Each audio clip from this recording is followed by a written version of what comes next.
Alright, so I'm going to talk about the prototype for Aletheia Return of Odysseus, just to give me a chance to showcase what the team's been working on so far and give a commentary of the work that's been done so far. So there's some interesting lights following the cursor, because I figured why not? Makes it a little bit more interesting. We'll go straight into a new game. And you can see the character creation screen opens straight away. So I can change the character token and the portrait. I'm going to make a swordsman. I can change my tribe. I can change my sub-tribe, which just adds, you'd see little bonuses on those are going to become important later. The background, Aristos, just means aristocrat. You've got the hunter, philosopher, Oidos, probably butchering that pronunciation, but it means bard. Wrestler, Therapontes, which basically just means warrior. Probably a bit of a simplification of that. What did I write? It says, the Therapontes were the companions of an Aristos, an aristocrat, exchanging their services for a proper place in a wealthy household. Being a retainer provided them with material security and the psychological benefits that come with a sense of belonging. You can see I wrote quite a bit for every single background and tribe. It all changes depending on what you pick. But I'll just make a character I think is decent.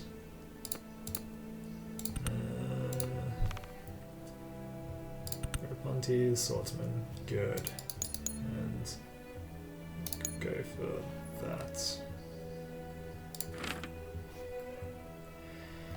Then we're on to the next part of the character creation. You can see the attributes, the skills, the summary. This is very Fallout 2 inspired. If you've ever played Fallout 2, basically similar idea. You might be confused what this all means, which is fair enough, and to my credit, I added these little info boxes that give you an idea of what happens. For example, if I change the strength, look what happens on the numbers on the right when I change the strength. They sort of change, and that's because they're derived statistics. Go to blades, I can see the base is 8% plus 2 times dexterity and strength. So changing these attributes affects the skills, as well as they have their own sort of things that go on here. The attributes are very inspired by Arcanum, basically. Arcanum and Fallout 2 would be the biggest influences of the character system, but I'll just make a character quickly. If I want to add more points, I can see I've got points to add 0, optional points to remove, so if I want to add more points, I can remove some. So get some more, basically. Right now, beauty is not very useful on the prototype. Beauty just changes the NPC's opinions of you.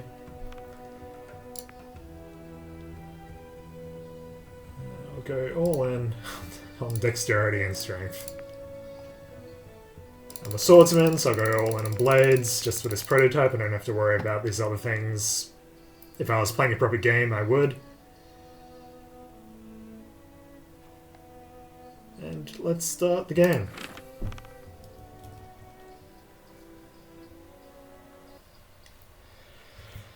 So straight away, you can see I gave some instructions. I'm not going to need those, so I'm going to press F1 to hide those controls. I'm going to move around by clicking. The dialogue system. There's some generic characters on this boat. They have nothing to say, but they have little pop-ups of text, but nothing really important. Then I will see these other characters here, Paramedes, Antiphus. Antiphus. You see your most capable navigator, the young and adventurous Antiphus. He gazes beyond the ship's bow, his eyes scanning the horizon. Click to continue. Land ho, it's good to see you, my king. That storm blew us off course last night. You're the navigator. Where are we now? The northern wind decided to cast us upon the shores of Thrace. That mountain on the horizon, it's none other than Mount Ismera, at the foot of which is Ismarus, the city of the Cyclones. Anything else to report? I'll just say carry on. So maybe it's best I don't read these things, because I'm not a very good reader. But the crux of it is, we've just returned home from the Trojan War. The war went on for 10 years. I'm playing as Odysseus, which is why, I couldn't change the Odysseus name in the character creation screen. Odysseus is coming home, and this is his army, basically. That ship shouldn't be there. That was more just a test to see if I can have a ship facing that way. These other ships are supposed to be there for the prototype, but I really should have removed that. It's not a big deal though. See, there's a chest here. I can open it by right-clicking, or I can just left-click on it. Get some things. Not really important. But good to know you can do that. If I go to the character screen, I can see those attributes and skills. I've got some more attribute points and skill points because I've leveled up, as you can see on the bottom right. That's because at the start of the story, at the start of the game, Odysseus, like I said, he's been at war for 10 years. He's no longer level 1. He's been through some things. He got 36,000 experience points, which means he's leveled up quite a bit. So I'll give him some points. And again, I'm just going to go all in on blades. Just for the purpose of this prototype. So close that.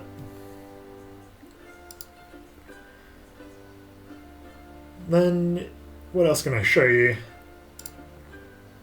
Pressing this button will start the combat mode. There's no point doing it right now because we're not near danger, so I'll close that. There's a stealth button. No one's gonna really care because I'm on the same faction as everyone on this ship, so they're not gonna spot me, but if they weren't in my faction, they would reveal my location, so maybe I can show you that later.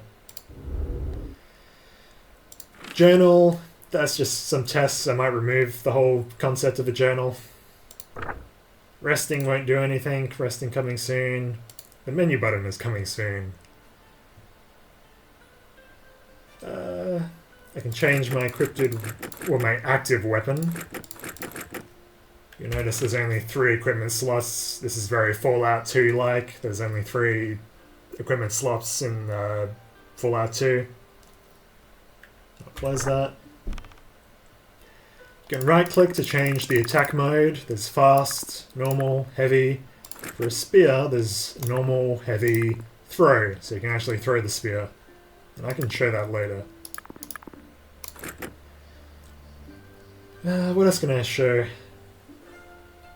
There's my character box there. It tells me how many hit points I have, so I don't have to open the character screen to see my hit points. It's 65 out of 65. I've got some spells here, which I can show you later, but basically the idea is that every spell, or at least most spells, come from a god. For example, the lightning bolt scales with Zeus' favor. Zeus gave me this spell, so I'll get more damage from the spell depending on how much Zeus likes me. That's sort of the gimmick. Apollo, I've got a healing spell. I'll get more hit points restored if Apollo likes me more, because divine healing scales with Apollo favor. Right.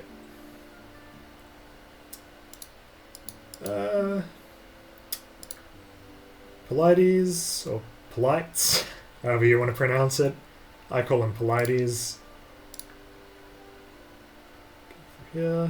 Remind me how we met. This might be a good way to show the lore boxes that I have.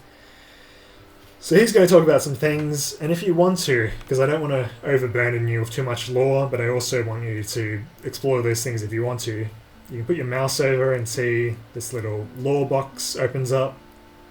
So you can learn who Arceus is, you can learn who your father is, you can learn more about who your sister is, and the little box pops up giving you some more information.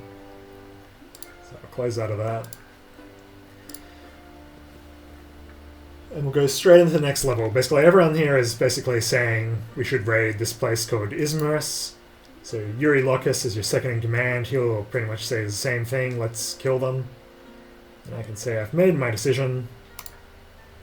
We'll sack the city, and we'll transition to the next level.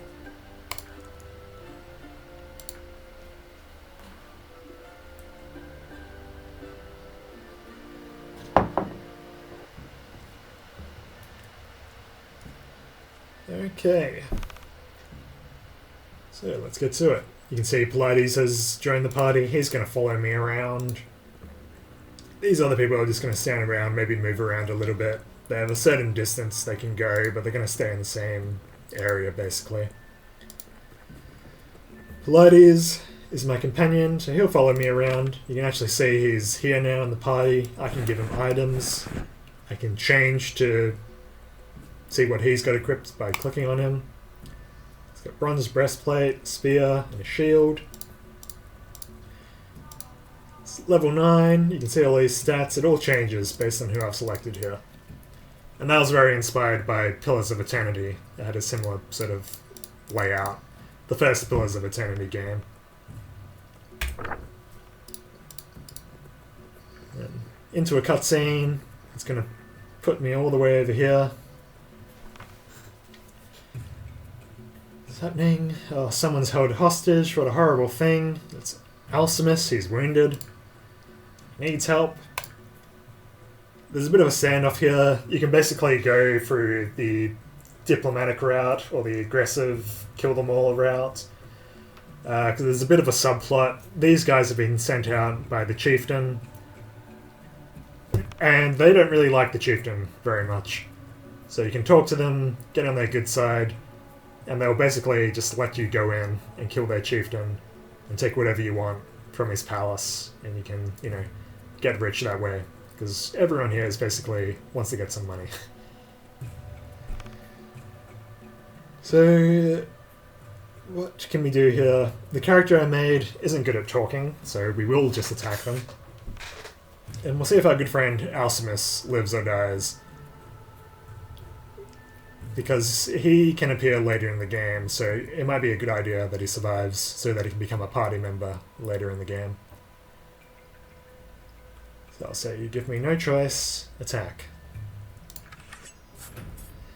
Combat starting, it's not our turn, so we're just going to watch everyone else do their turns.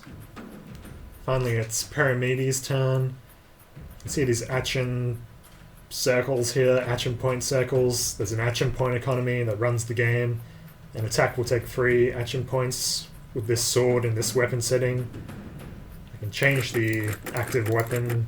I can right-click to change the type of attack, which changes the action points. Fast attacks cost less. They're more likely to hit, but they do less damage. Heavy attacks cost more, less likely to hit, but they do more damage. So mouse over it gives me the chance to hit.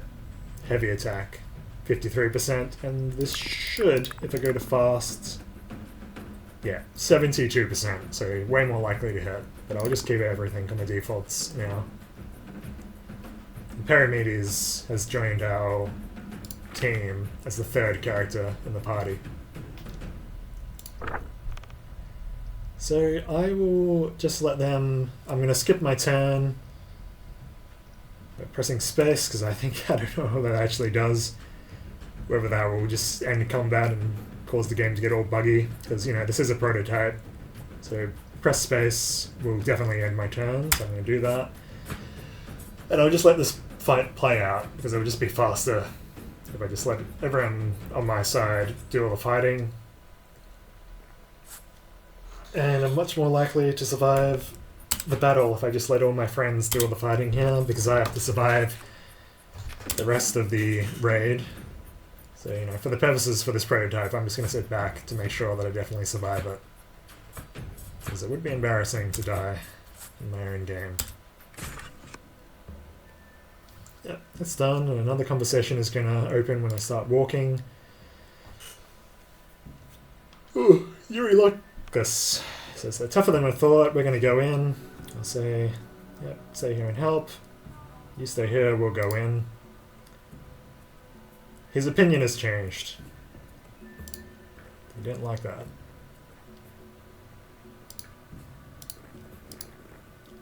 In the opinion, we'll talk to Macarius. This is my good king. I'm grievously wounded. I request your permission to retreat to the ships and tend to my injuries. So, nonsense. Follow me and let us fight together for glory. There we go. Got a fourth party member that we, strong-armed into the party. He's a bowman, which will come in handy.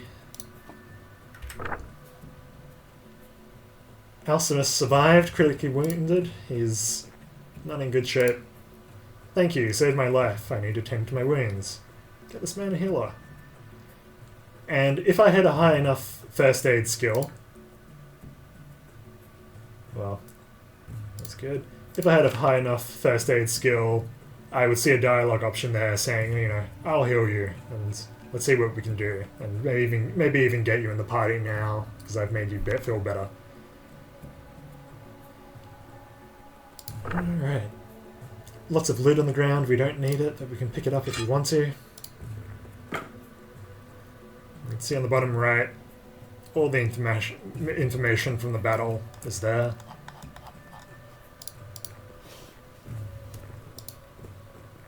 Lots of containers, there's some barrels, crates, more barrels. They're all empty for this prototype, but the idea is later they'll be full of loot. And now there's really two places to go to, and I'll go to the more interesting place first, which is the temple. There's some bad guys in that house. But for now, I'm going to go over to the temple.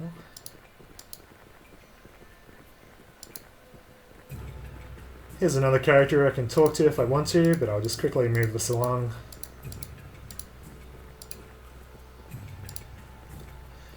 Anyway, here's some people in a temple.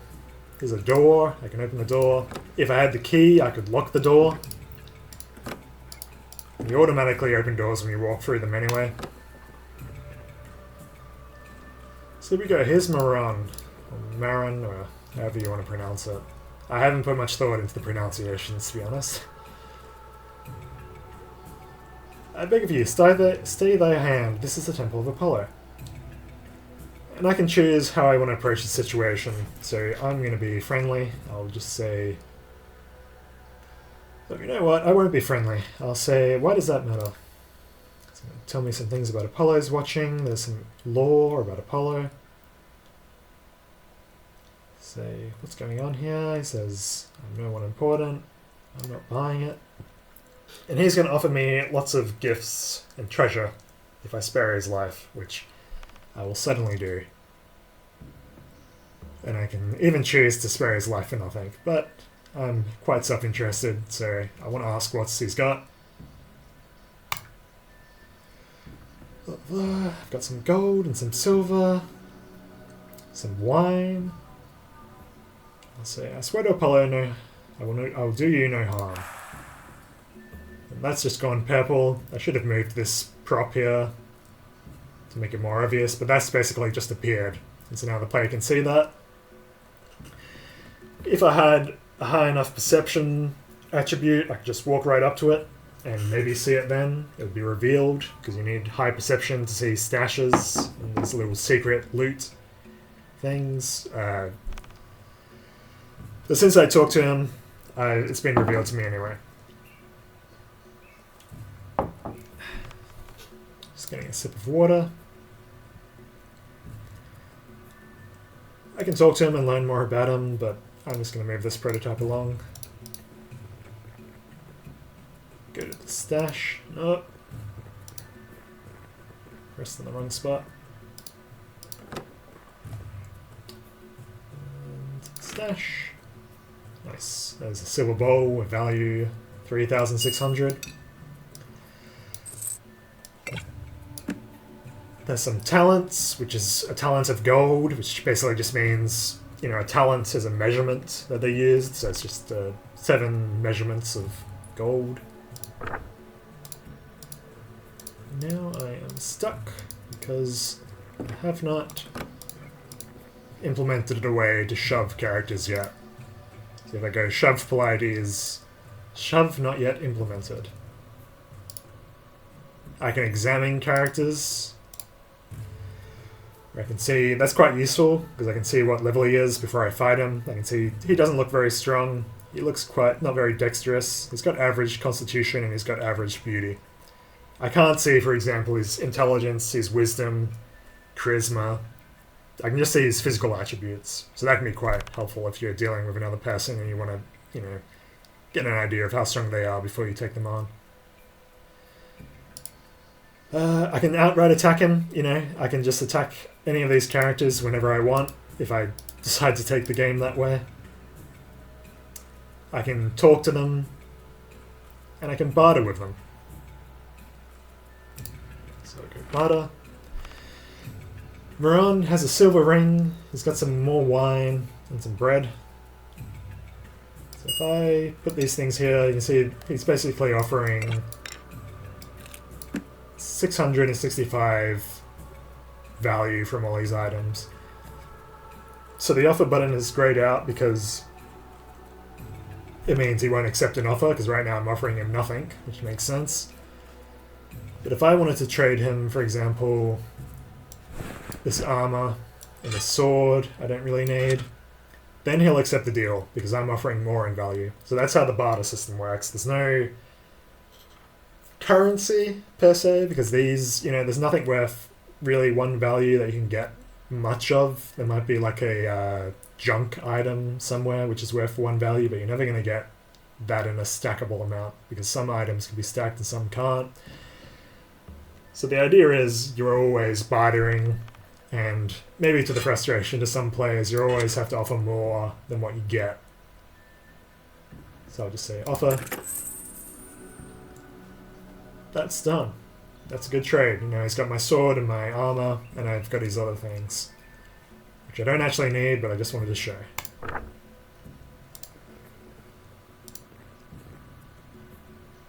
There we go. We've talked to Moran. We've dealt with that situation. And I'm going to make my way to the next location.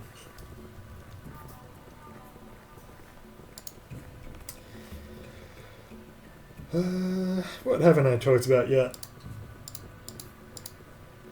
Guess we're going to get in some combat right now. Because this character's spotted us, he's a baddie. That's why combat suddenly started. The green dotted line means where I'm plotting a path, which is just following my cursor. If it's green, it means I can move to this location and still have enough action points to do an attack. If it goes yellow, it means, you can still move there, but you're not going to have enough action points to make an attack.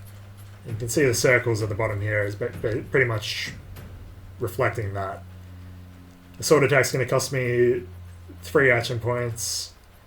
So it will be green if I move here, but if I were to move one more, I'd only have 2 action points left by the time I move there. So I wouldn't be able to attack at that point. This guy's an archer and we outnumber him, so I'm just going to move right up to him, and that will be my turn.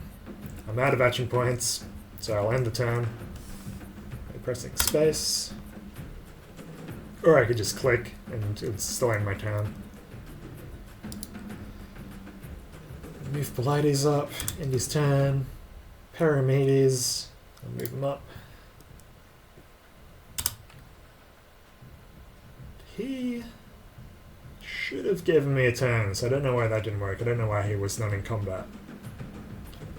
So why don't I just... I've been shot at. Siccone misses, Siccone misses. See if I can get my archer in after that's bugged out. No, he doesn't want to do anything. I'm just getting shot with arrows because this guy doesn't want to join the fight. That's right, I'm going to move up. I can do aimed attacks by right-clicking. I can see some more details. I can examine him. He's a level 5. I'm level 9. Everyone in my party is level 9, so this is no match. So what have I got? I've got enough for a sword hit. Chance to hit 100 because I'm very good with blades. 121% skill, so I am definitely going to hit this character. I dealt 35 damage. He's scared now, which is basically a debuff. Don't recall what the debuff does, but it makes him easier. I'm pretty sure being scared reduces his willpower and makes it more likely that he's going to miss his attacks. fast so I can get all my action points in there. And he's gone. So I end my turn. That's the end of combat. I'll pick up some things. You can see characters become a bit red when they're wounded, so that's a visual indicator. If I put my mouse over him, I can see Odysseus is wounded. Pleiades is fine, Paramedes is fine. Macarius is hurt because he's just missing, as you can see in the bottom here, he's missing 3 hit points. But I'm not doing too well. So I could heal myself now, but I'll leave that for now.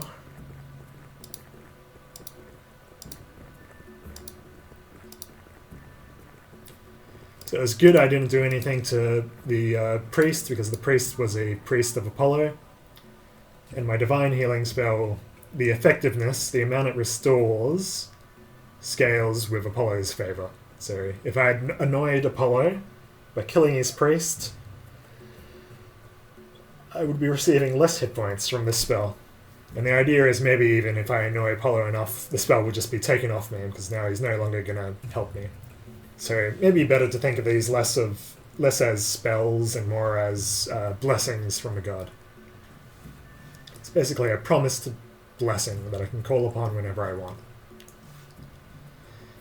So if I hadn't have basically robbed the priest, Apollo would like me even more, and I'd be restoring more hit points. Anyway, we just deal with what we've got. Move into the fight, see if Macarius joins the fight, or if he's going to be a pain.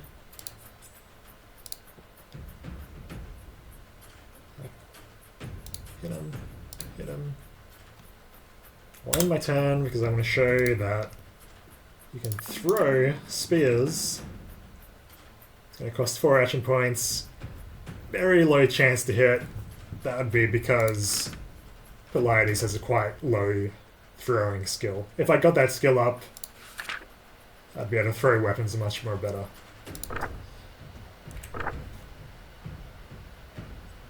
Throw. Missed. It's predictable.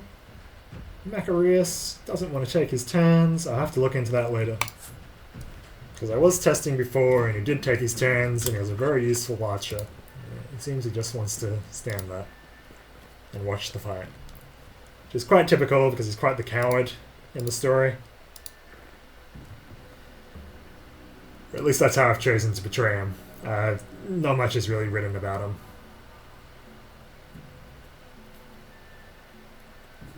He's going to say, basically, I am the mighty chief of the Siccones. Lower your weapons and hear me out. I can choose to fight him, which I definitely will. I'll just say, no thanks, I was always going to take your head. If you enter these halls, you'll lose 5 men for every one of us. Which means they probably shouldn't lose anyone, according to this man. You can see I've got some nice little fire effects there I'm very proud of. It sort of lights up the level a little bit. And I have a number of spells to sort of put this battle in my favour. But I'll use them as we go. I've got one healing spell which will heal all allies, one healing spell which will just heal a lot of hit points for one character, which I'm probably going to use on myself. Lightning bolts. This insight spell is useless for this prototype, it's just going to increase my intelligence, so why don't I show you what that looks like. There, I've got the insight buff, I can see it here, intelligence increased by 1 for 100 turns. Odysseus calls upon Athena, increasing intelligence by 1 for 100 turns. Open the door. And the fight's going to start. I'm going to position this character here. In my turn, I got shot by an arrow. Now there's a bonus to flanking characters, so I do not want to be flanked in this battle. And I want to try and flank them. I try to make the flanking bonus pretty good. I think I've just messed it up. That should work. Ladies, I'm going to bring you right up there. Flanked. Although now Pallades himself is flanked because he's got enemies on both sides. But then I can show you what flank does. Armor class reduced by 20. Basically, that's going to make me a lot easier to hit. So you're much more likely to be hit when you're flanked. Which makes sense because, you know, even though we're using tokens here, it looks like they're just facing one way. I guess the logic in the game is they can only face one way at a time, so they can be much easier to hit. Even though that's not really reflected, you can't choose which way you face. Just flanking is just going to make it easier for characters to be hit.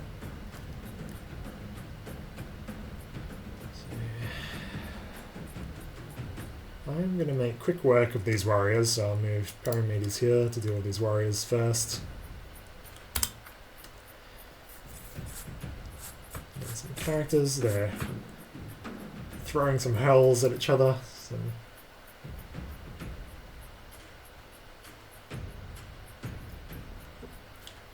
everyone needs a bit of healing, so I'll use this spell here. I'm critically wounded, so I really need healing. I've got Insight, I'm crippled, and I'm scared. So if I right-click, I can cancel this spell. Just to show you that I'm crippled. Increases movement costs from 1 action point to 2 action points. And you can become crippled if you target the legs. You can become impaired if you target the arms, which make it harder to make attacks. Basically, being crippled makes it more action points to move. Being impaired with arm attacks means it's going to cost more action points to make attacks. If you aim for the head, you can stun them. And basically, if you're stunned, you miss out on your turn for 1 turn. So there is some strategy there. Examine, I'm dealing with level 8, so these guys are a bit stronger. So I might use this healing spell for starters. And that's going to gradually, you can see the effect here, it's going to restore 2 hit points per turn. So it does a little bit. And it also increases my willpower, which means I'm less likely to become scared. Because being scared reduces my strength and perception by 1. So really, Odysseus and Pallades are already scared, and maybe it will help Paramedes a bit. Macarius is useless. So, because I don't want to die on a prototype, I'm going to use this Divine Healing spell on myself. Just going to cost some... It says it costs 4 action points, but it seems like it's only going to cost 2, because I can see the circles down here, so I'll have to look into that. I'm no longer red. No longer shaded red. And I've got all my hit points back. And just to swing this battle in my favour, I've got some lightning bolts here. I'm going to use 1 on the chieftain, thus dealing with the boss of the prototype very easily. And the other lightning bolt I'm going to use on this warrior. He didn't like that. He said no, no, no, because he's become scared.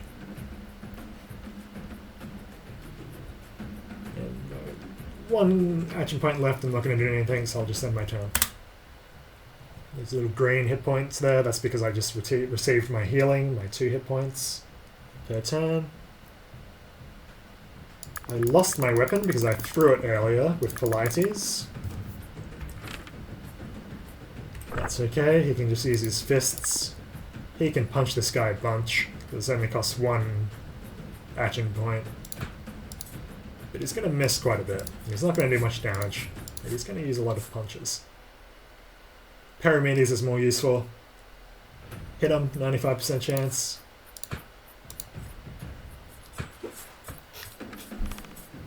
Oh, don't like this. Pallades is not doing well.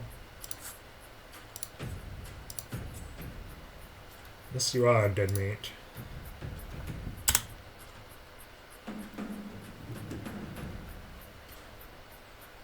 Okay, come on. on Pleiades. He's surrounded by enemies here. He's going to receive all the attention. And these archers, they're going to target whoever's closest, so everyone's pretty much going out for this old man here. So we'll see if he survives. He's got 24 hit points. We'll see. And he's currently flanked because he's got a character here and he's got a character there, so I'm going to deal with this one here. Useful if he had a weapon. I don't have any pole arms. Ugh. The spear's over there. If I move, I'm going to take an attack of opportunity. Basically, if you move, you're going to get hurt. And I can show that later. Okay. Punch this Sickone, see if I can do as much damage as possible.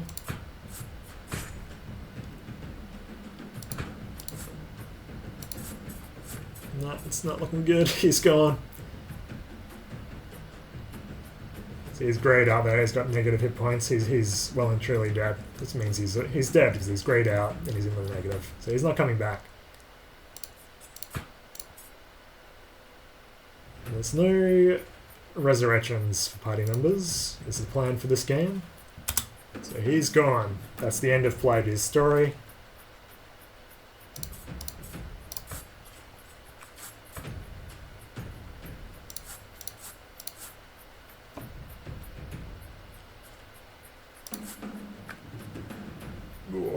Pyramides, come on. I'll show the attack of opportunity. So if I move here, this guy's right next to me. He's going to get a free hit because I'm moving adjacent to him, right? I'm already adjacent to him. If I move, I'm going to receive an attack of opportunity. There you go. And now I'm flanked.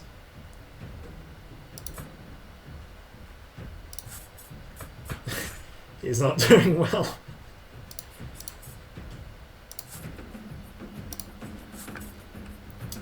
Not looking good. Not looking good. Right. Things are getting desperate, so I'm going to cheat in my own prototype.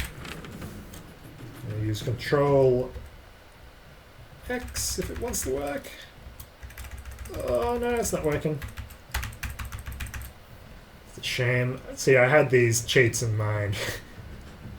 It doesn't seem like it works right now. So I was going to boost myself up, but I'll just have to do things the proper way. And hopefully survive. Okay, good, good. I needed that critical hit. Because Odysseus critically hit Sickone for 40 damage. Sometimes you just get lucky with critical hits. And that has to do with a critical chance is 4, which means 4% of my hits will be criticals. That has to do with my level. I'm level 9, and my perception. So as you level up, you'll get more critical hits. Which certainly saved me. Although these two characters may get a critical hit on me, and then I won't be happy.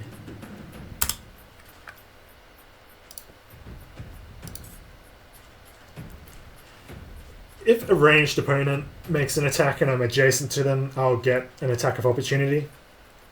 So what you saw before, instead of moving because they're a ranged attacker, if they try and shoot me and I'm right next to them, I get a free hit.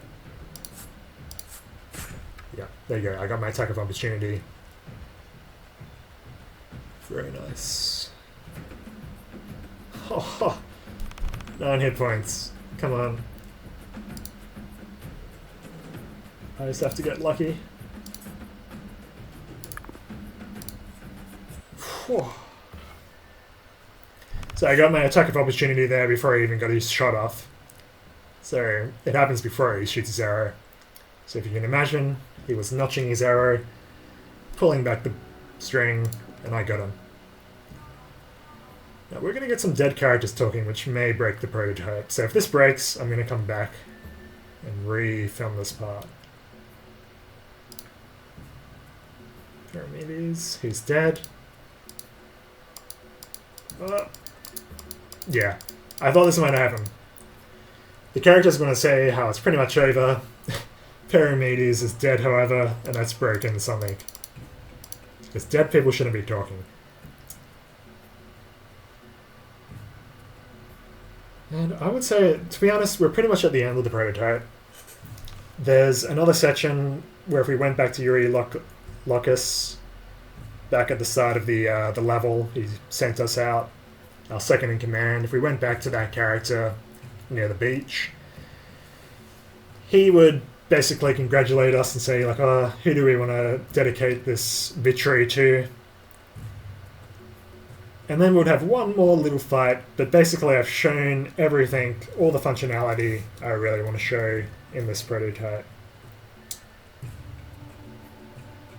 I didn't get a chance to show the stealth system very much, but basically you can use it, and it basically lets you sneak up close to enemies, maybe even steal some items.